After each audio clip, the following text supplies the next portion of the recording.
Welcome to Drive 615. Let's go for a drive. Welcome back to Drive 615. My name is Byron, and this is the 2025 Nissan Z Nismo. In this review, we'll take a look at the exterior, the interior, then we'll go out and take it for a drive. It's a gloomy day here in Nashville, although we won't let that stop us from having some fun in the Z Nismo. About a year and a half ago, I reviewed a 2024 model. I intentionally did not watch that review. You can watch it if you click the link up there. I just wanted to see if my sentiments, thoughts, opinions are still the same. So if you want to cross compare, I just kind of wanted to look at this from a fresh start. I've forgotten what I said about it, to be completely honest, from a year and a half ago, but this will be my second week driving this. I've had it all week, testing it inside and out. The total MSRP on this is $70,210 with the options that it has. It's got the racing stripes, it's got the two-tone paint, the tricolor white pearl with the black roof. Let's go ahead and take a closer look up front. We've got our G-nose inspired front fascia. We've got our Nismo dual racing stripes, which start here at the start of this hood bulge and continue to the back of the vehicle. I do like on this tricolor white that you can see a bit more of the accentuation of that hood bulge, and the racing stripes perfectly outline it. It's kind of like a almost fluted like champagne glass or something like that, but I think that was lost a little bit on the black car, so I do like the accentuation of that. Fun fact about the word Nismo: Nismo was started back in 1984, and this is derived from Nissan Motorsports. So Nismo is where the name comes from. We've got the Nismo accent through here. I think that's a nice little touch just to kind of give you a little pop. Above that is the honeycomb grille, which allows for airflow for cooling of the engine and the brakes. And then flanking out the sides, we've got our canard wings over here as well for airflow. Those look great. I would have almost liked to have seen those maybe in a different color. Could you imagine if this was red and that kind of continued up? I feel like that could look nice. Nevertheless, it does have a nice look to the front of it. Sporty, yet not too kind of just too much going on. It's just the right amount. You do get some nice ground clearance on this. It's still a sports car, but it doesn't necessarily drive like one from the perspective of having to go slow up drives or over speed bumps. You get a lot of ground clearance, and especially with that flat underbody, that helps out as well. Let's go ahead and take a look at the profile. I'm 6'5", and I feel like I make this Z look really small, although for a two-seater sports car, it's not that small. Let's talk about some of the things I like and don't like. I do like the two-tone paint spec on this with the black roof and the white body. I feel like it kind of lowers down the vehicle. Really like this portion up here on the roof where the third brake light is housed. I feel like it kind of balances out the vehicle, gives it a nice little look, in addition to the rear spoiler, which I really like how this wraps around here onto the side of the vehicle. I do like the katana sword, which is very iconic for the Z. We've got our Z badge through here. We've got the Nismo accent on the side mirror. We've got wider fender flares. We've got a wider seal down through here with the Nismo accent on it. A lot of the aesthetics and aerodynamics of this vehicle are derived from the Nissan GT500 race car, which has been very successful. We've got 19-inch forged alloy, lightweight, wider width, raised wheels, which are just gorgeous. I think they look incredible. They really set this vehicle up. They make it look great out on the road and especially great out on the track. Although I wish the wheel gap here was just a little bit lower. These are wrapped in special Dunlop tires, but I wish you could just close that gap just a little bit. You could do that aftermarket, of course, but from the factory, just wish it sat a little bit lower. I know I said this in the first review, I'm saying it in the second. This is still, I think, the world's largest gas cap lid. I mean, it's just massive. For reference, it's almost 1.5 times the size of my hand. It's basically the size of a basketball. To me, I just can't wrap my head around that, but if that's my biggest complaint on the car, then you know, we're doing all right. So let's go ahead and take a look at the rear. Your eyes are immediately drawn to the tail lights, which are a homage to the heritage of the 300Z.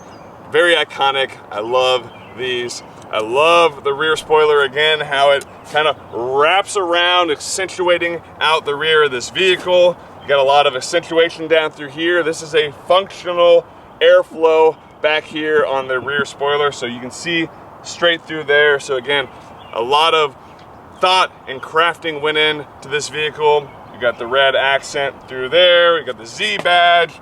Nismo down here. Now I think it could have looked cool if the Nismo was over here. Comment down below, what are your thoughts? Do you think the badge looks good here, right above the license plate? Or could it look cooler or better over here? Of course, you could always move it yourself if you want, but again, just from the factory. We've got a dual exhaust, one on each side, and this looks like kind of the F1 rain light. This is not a light, it's just kind of a plastic insert through there. Let's go ahead and take a listen to the exhaust.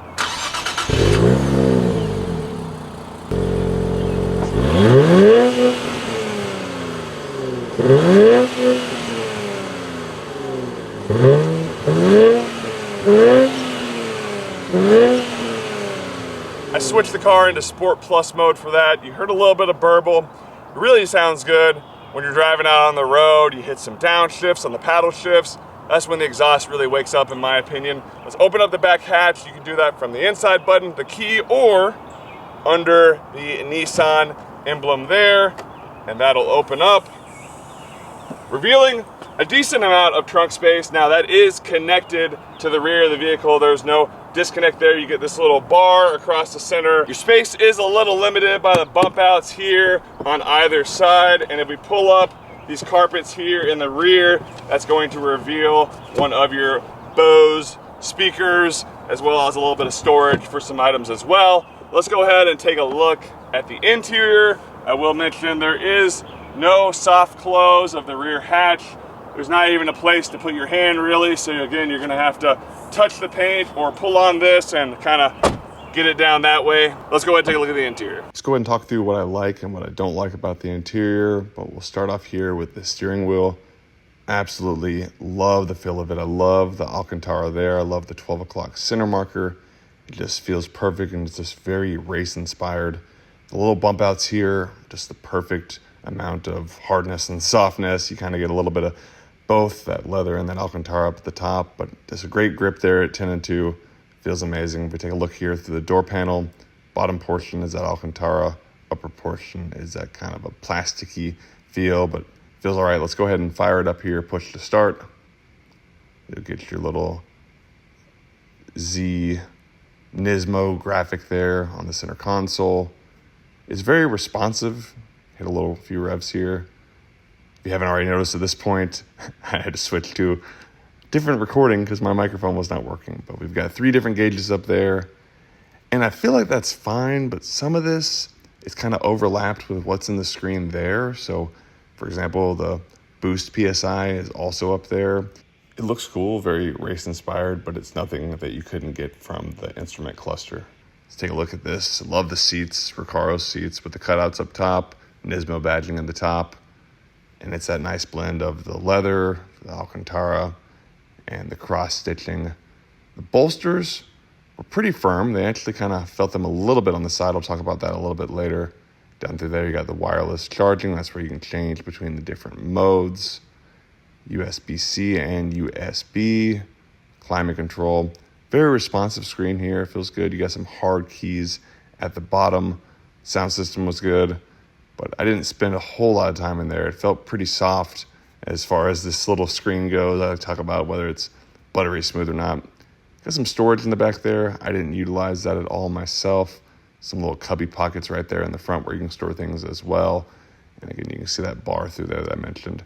You can slide that back to reveal your second cup holder or keep it forward to allow you to rest your arm. If we go ahead and pop this open, you'll see you don't have a ton of space. Maybe you could fit a wallet, a couple keys. There's a 12-volt plug right there, as well as this one hidden in the passenger footwell, which I actually missed in the very first review I did on this vehicle. So wanted to make sure that I called that out now. Again, I just love the view. I love the 12 o'clock center marker, being able to see those gauges off to the right, the Z right there in the center. Just really makes for a fun experience.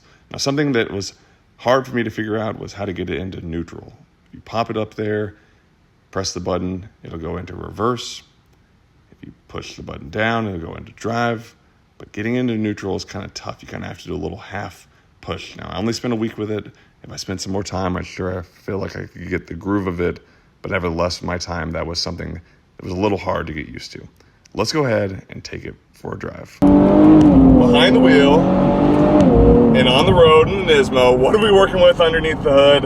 That is a 3-liter twin turbo V6 producing 420 horsepower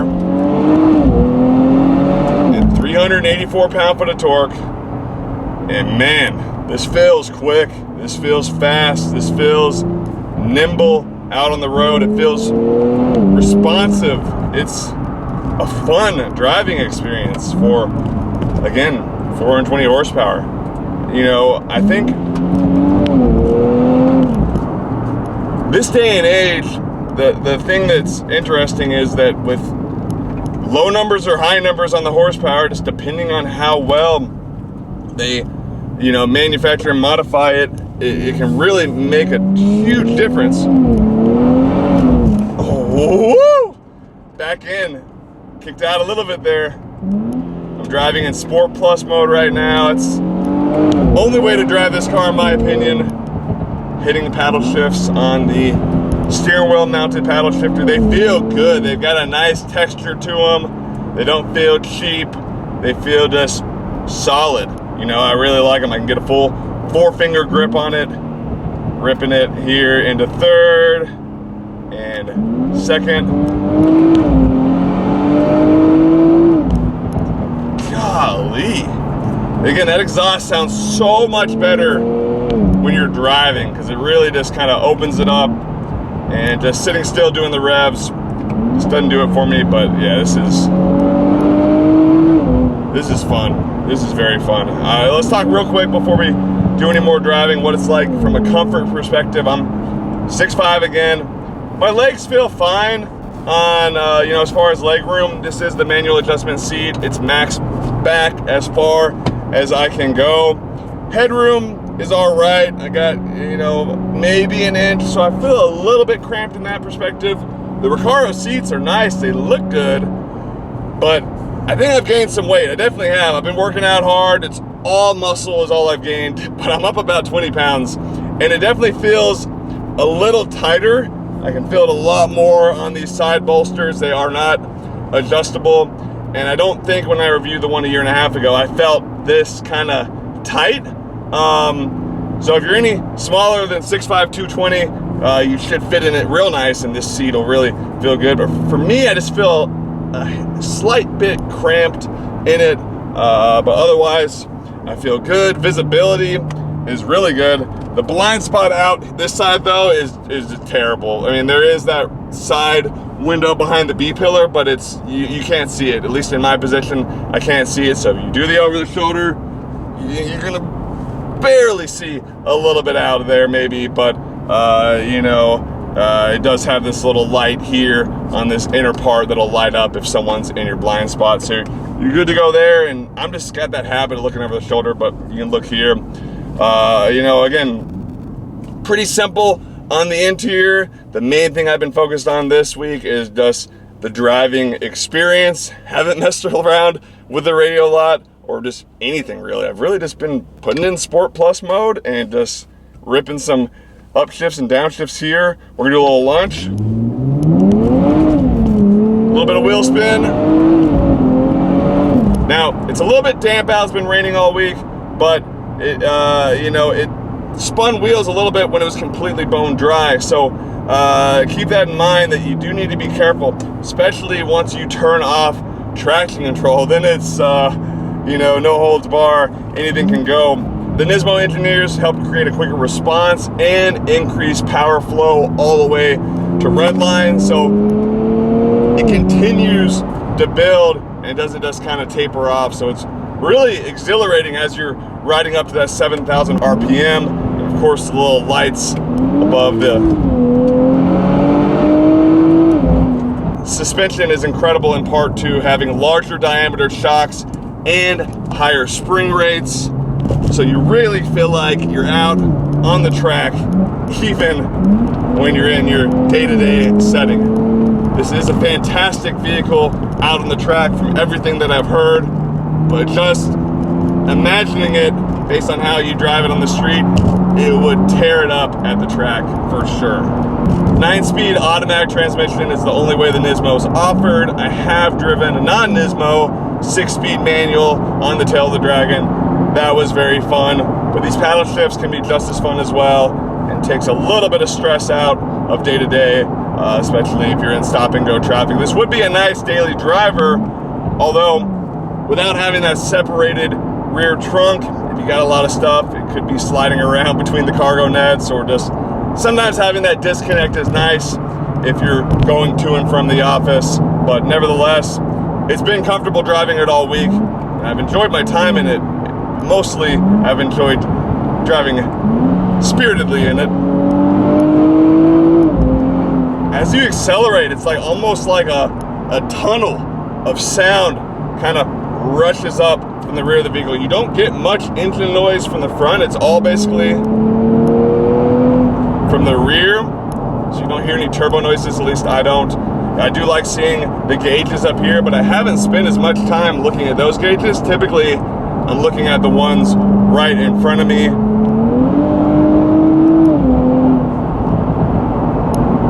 little bit of down burble there on the exhaust. You know, let's talk about attention. I always like to mention that in the reviews.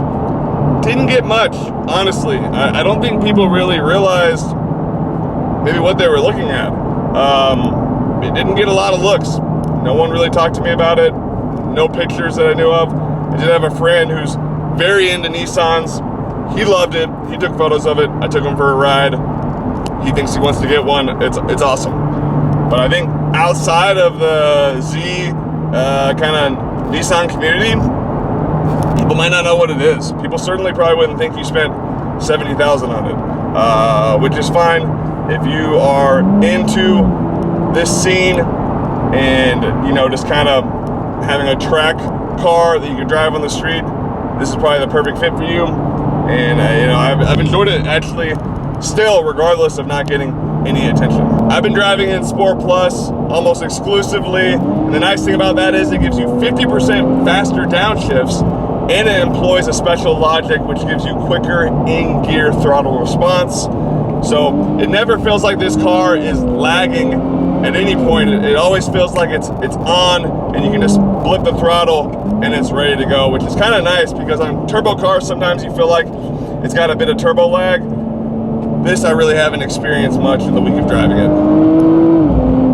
With all this power, you need good stopping power as well, which is nice because you got the Akabono performance brakes with super rigid front calipers and larger 15-inch front rotors with a special brake pad material. So this thing stops on a dime, and it feels good in straight line. It feels good in the corners. I'm gonna pop it down into the standard mode here. I'm gonna pop it into drive, not utilize the paddle shifters, and see what it's like if you were just cruising at 70 on the interstate, commuting or traveling.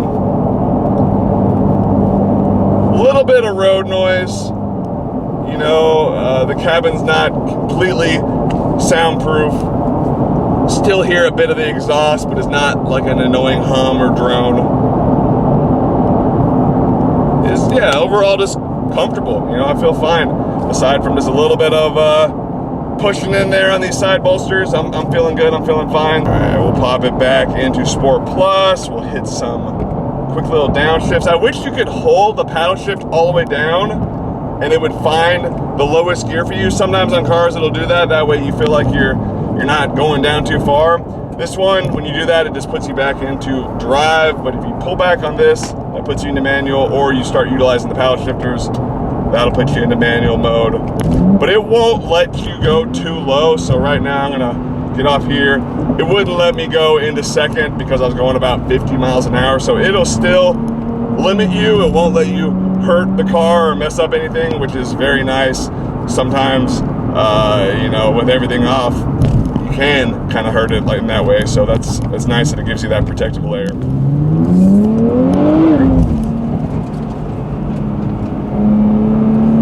Wow, going around that corner, just kind of gassed it, and it started to break loose a little bit. That was with traction control on, so you definitely have to be careful. It'll get away from you potentially if you you know, go too hard on it. So be careful. We're gonna hit a launch here.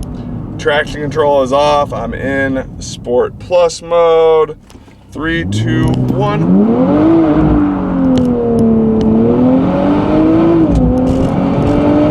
Wow. That was cool. Wow, just from that acceleration, I left an 11 mark on the ground. I don't know what that was, but a little one, not too much. But that's crazy that you can just do a basically rolling burnout just from launching it with traction control off. I mean, that just shows how powerful this thing really is. Oh, those little purples are nice. I've enjoyed my time with this. Hope you enjoyed my review. If you have any questions, comments, or concerns, leave them in the comment section down below, and I'll see you guys in the next video.